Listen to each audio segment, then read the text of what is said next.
Won't let me close a bank account? No problem.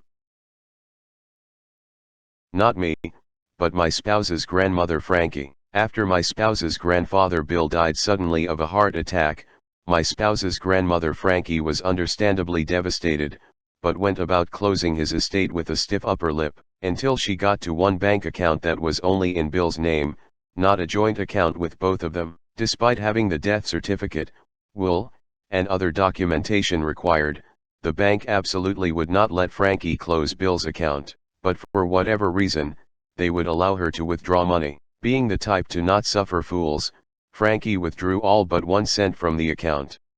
The next day, she got a call from the bank's branch manager explaining there were minimum balance requirements, and the bank account would be subject to a service fee if it didn't have a certain amount of money in it at the end of each month. No problem, Frankie tells the manager, just let me close the account. We can't let you close an account in someone else's name, the manager says. At this point, Frankie realizes that it doesn't affect her if a bank account in someone else's name goes negative because of service fees. The manager won't budge and neither will she, so the next month, the account goes negative after the bank assesses a $2 service fee.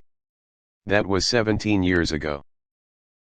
The bank still calls her from time to time to ask her to bring the account back into the black, but when she asks about closing the account and they tell her only Bill can close it, she promptly hangs up on them and goes back to playing bridge with her friends.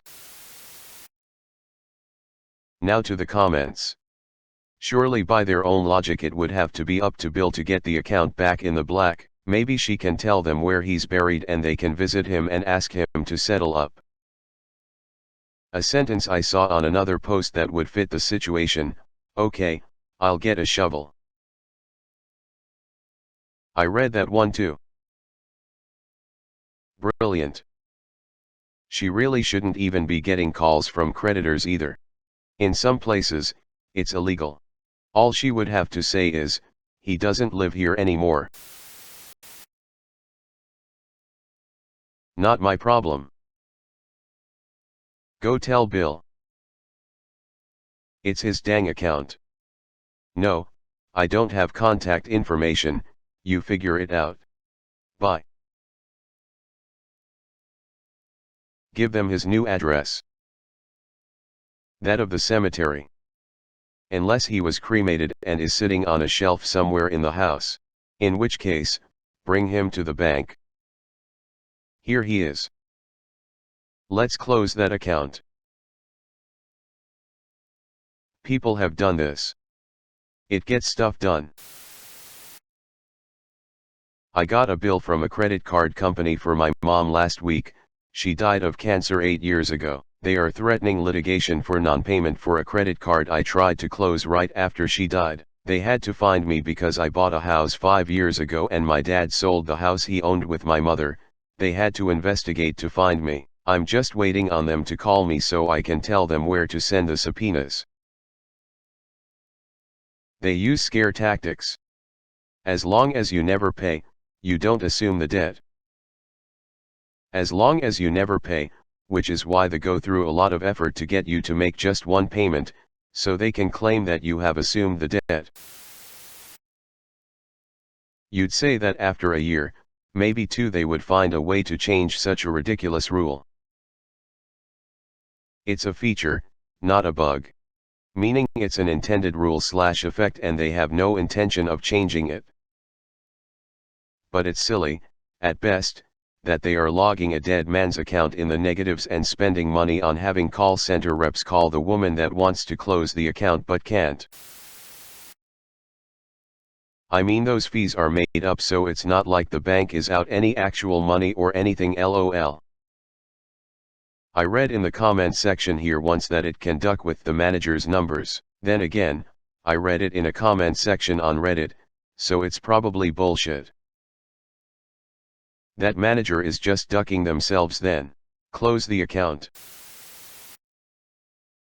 Bill doesn't live at this address anymore. What's his address? Plot 3, row 17, Holy Cross Cemetery.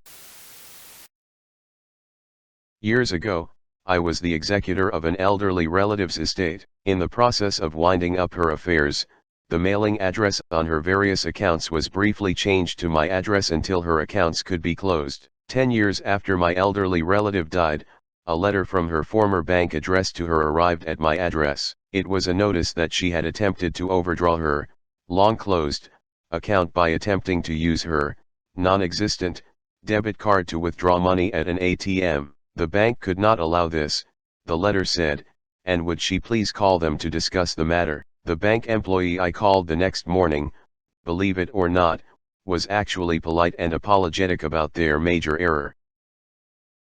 I'm guessing this was not Wells Fargo.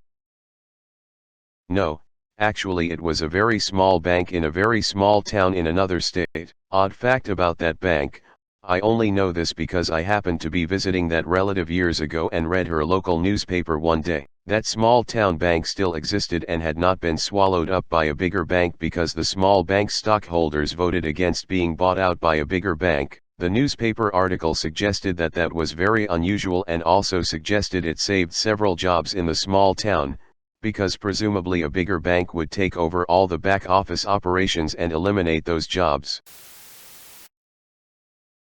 Mom passed away 3 years ago and I went through this. Same thing, will, death certificate, etc. It had just happened a day or two earlier. I was not in the mood to suffer the bank manager at Wells. I still remember his great compassion. Fortunately, it was only $500 and she had one of her friends on the account, so she closed it the next day. Advice: put a transfer on death on your home, accounts, etc. I've done that for my Don. Absolutely bulletproof transfer to your heirs, no probate, it's immediate. I'm 63, have cancer, I could die tonight and my son can take over the house, every account, utilities, he lives with me. Don't put your loved ones in this predicament. Wow. I hope you kick cancer's ass and you son doesn't need to do that for a long time. You're very kind, thanks. Just give them the forwarding address to the cemetery to see if Bill can bring the account back up into the black. I'm sure the cemetery would love to get bank letters for a man who is 6 feet under. OP replied. I'd be conflicted about making a cemetery suffer, but there's always the option of signing up for paperless billing and using the email address of a nemesis. What if you put his ashes in a safe deposit box at said bank, then have the bank mail the statements to the bank? Do you live in the USA? I have 2 laws for you.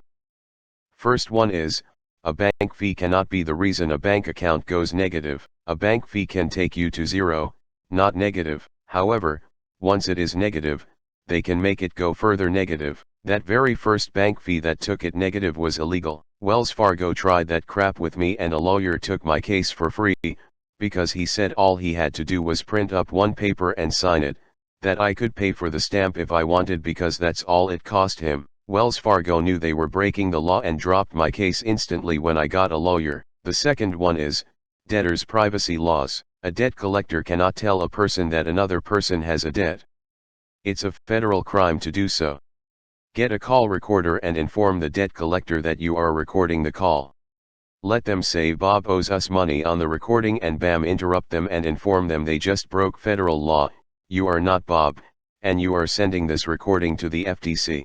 You'll never hear from them again.